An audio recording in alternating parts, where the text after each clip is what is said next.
अश्वमेध क्रॉनिकल्स भाग 3 नागलोक और तांत्रिक संसार। जब अग्नि अपने उद्देश्य को याद करती है, धरती अपने रहस्य खोल देती है और उस रात धरती हिली। पहाड़ों के भीतर, नदियों के नीचे, जंगलों की जड़ों के पार कुछ जागा। वर्षों से सोई हुई आंखें खुलीं, शीतल, प्राचीन, धैर्य से भरी। नाग वे राक्षस नहीं थे, वे देवता भी नहीं थे, वे स्मृति के रक्षक थे। उनके पास वो ज्ञान था जो मनुष्य खो चुके थे और देवता छिपा चुके थे। जैसे ही वहनी पुत्र की चेतना हिली, नागलोक में कंपन फैल गया। सर्पराज अनंतव्रत ने अपने विशाल फनों को उठाया। समय आ गया है, उसकी आवाज गुफाओं में गूंजी। मानव फिर से द्वार पर खड़ा है। उधर दंडकारण्य में आरव बदल रहा था। अब उसे सपने नहीं आते थे, उसे स्मृतियां आती थीं। उसे ऐसे मंत्र याद आते जो उसने सीखे नहीं थे। उसे ऐसे चेहरे दिखते जो इस युग के नहीं थे। और हर स्मृति एक ही जगह ले जाती, धरती के नीचे। एक सुबह ध्यान करते हुए उसने महसूस किया कोई उसे बुला रहा है। आवाज शब्द नहीं थी, वह कंपन थी। रक्त में, श्वास में, अग्नि में। वश्रवा ने उसकी आंखों में देखा और समझ गए। वे तुम्हें बुला रहे हैं, उन्होंने कहा। कौन? वश्रवा ने धीरे से उत्तर दिया। जिन्होंने देवताओं से पहले शपथ ली थी।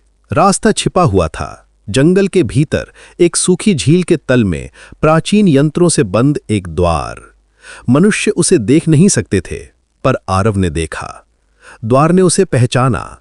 भूमि फटी, अंधकार खुला और वे नीचे उतर गए। जितना नीचे जाते, हवा उतनी पुरानी होती जाती। दीवारों पर चमकते चिन्ह थे, सर्पाकार, घूमते हुए, जीवित। वहां कोई अग्नि नहीं थी, फिर भी सब प्रकाशित था। आखिर वे पहुंचे नागलोक। विशाल स्तंभ, अनंत सुरंगें, ऊर्जा की नदियां और मध्य में सर्पराज। अनंतव्रत की आंखें आरव के भीतर देख रही थीं। तो तुम आ गए, उसने कहा। या शायद तुम लौटे हो? आरव के भीतर कुछ कांपा। मैं उन्हें क्यों पहचानता हूं? उसने पूछा। नागराज मुस्कुराया। क्योंकि तुम पहले भी यहां खड़े थे। वश्रवा चुप थे। वे जानते थे अब सत्य को रोका नहीं जा सकता। अनंतव्रत आगे बोला। देवताओं ने इतिहास बदला, पर स्मृति नहीं। उसने अपनी पूंछ से भूमि को छुआ। दृश्य खुलने लगे। आरव ने देखा वह किसी और रूप में था। अग्नि से घिरा, ऋषियों के साथ निष्क्रमण के मध्य। वह उस युग में भी था जब देवताओं ने भय महसूस किया था।